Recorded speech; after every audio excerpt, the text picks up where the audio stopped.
Welcome to this edition of World Business Commentary. My name is Belinda Boggs and my co-host is Kristen Ciccarello. Today's topic is the Federal Reserve's goal to reset the housing market. Chairman Powell has repeatedly stated that one of the goals of his interest rate hikes is to reset the housing market. But, could raising rates actually make housing more scarce and more expensive?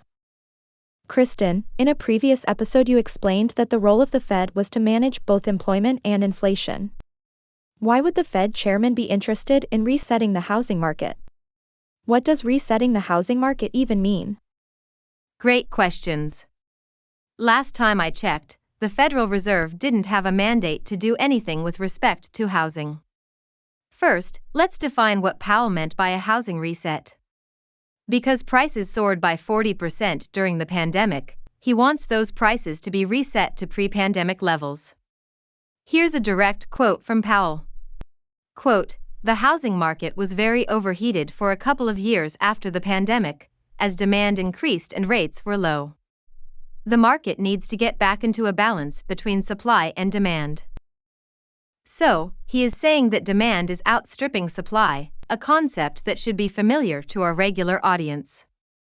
In essence, by raising the federal funds rate, he will influence mortgage rates.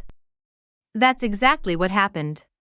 By making mortgage rates higher, demand for housing should drop because housing costs are actually higher. For example, let's suppose we want to purchase a $500,000 house with a $100,000 down payment. In early 2022, we would have had a mortgage payment of $1,686 per month for principal and interest with a 3% interest rate on a 30-year mortgage. Now, let's compare that to today. That same house at $500,000 with a $400,000 mortgage would cost $2,661 per month, an increase of almost 60%. The theory is that many buyers will drop out of the housing market and demand will meet supply, or, alternatively, pricing will drop to accommodate the higher mortgage cost. So, how does this actually help the housing market? Don't people still need a home? By making it more expensive, it doesn't seem to solve the problem. Well, you're asking the right questions. I don't believe this helps at all. Since rates have begun to increase, we have seen housing costs soar because of interest rates, but prices have not crashed as Powell seems to have hoped they would. In fact, as of April 2023, prices are back to increasing. So, at this point, we have high prices and higher mortgage rates. It costs more to buy a home today than it did in early 2022. Here is a quote from Selma Hepp, chief economist for CoreLogic, from April of 2023. Quote, U.S. home prices rose by 0.8% in February, double the month-over-month increase historically seen and indicating that prices in most markets have already bottomed out. But while housing market challenges remain, particularly in light of mortgage rate volatility and the ongoing banking turmoil, pent-up homebuyer demand is responding favorably to lower rates in many markets. So, at this point, it looks like we still have a lot of demand for housing, but it remains more expensive than it did in early 2022. Prices might be a slight bit lower, but with rates much higher than they were, monthly cost is much higher. Great job, Mr. Powell.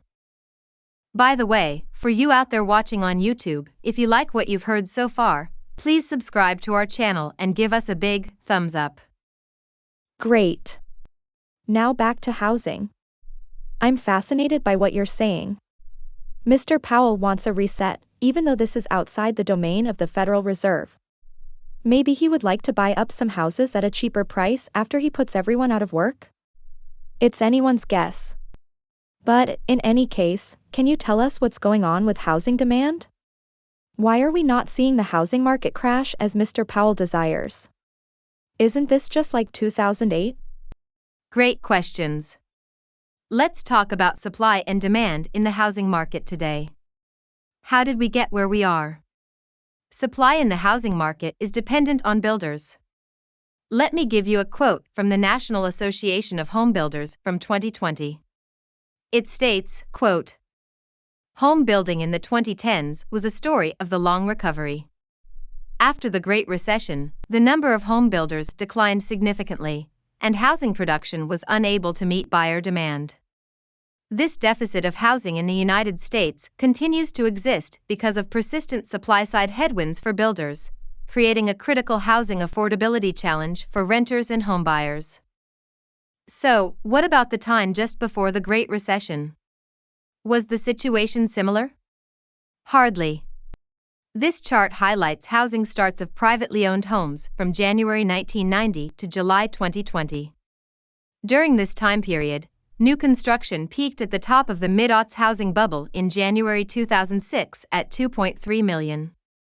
Since the Great Recession, housing starts have not kept up with demand. So, we have an undersupply issue. This is the opposite of what happened in 2008. Then, there was an oversupply issue. Okay. So, what can be done? Isn't Powell right to try to crush demand? That will bring it back to where it should be, right? No, not at all. This is similar to our last discussion about the Fed, but I believe there needs to be more supply, not less demand. People need housing, and there needs to be more built. In one of our other segments about the Bloomberg employee who was fired for not returning to the office, I mentioned that rather than push for RTO, some of the office space that is not needed any longer can become residential housing. That won't be enough, but it could be a start. The next thing is to create incentives for builders to build more. Less regulation would be a great start. Builders need to build. Let me give you an example of what not to do. In California, for example, an assembly bill known as AB 5 passed in 2019. This bill may have had good intentions, but it made it all but illegal to have subcontractors. Everyone who is doing the regular work of a business must be considered an employee. Well, that makes it difficult for a lot of businesses, including general contractors. Very often, they use subcontractors, and this regulation has made it more difficult for them. So, we need to examine the laws we're about to pass to avoid unintended consequences. I know you're probably tired of him by now, but Milton Friedman, one of the most famous economists of the 20th century, once said, quote, "One of the great mistakes is to judge policies and programs by their intentions rather than their results." Great quote. And great explanation. After hearing what you've had to say, I think it makes sense that it should be a policy goal to increase housing supply rather than try to crush demand and take the economy down with it. So, in summary, we've learned today that the Federal Reserve is openly intending to reset the housing market, to crush demand and cause prices to drop. But, what has happened thus far is that they've made it more expensive to buy a home. The root cause of the housing problem is not enough supply, so your proposal is that we should work to increase supply. Exactly. I believe that we need to create an environment that encourages building, so that supply can meet demand. Pretty simple. That's our segment for today. Thanks for watching, and please subscribe and like this video if you enjoyed it.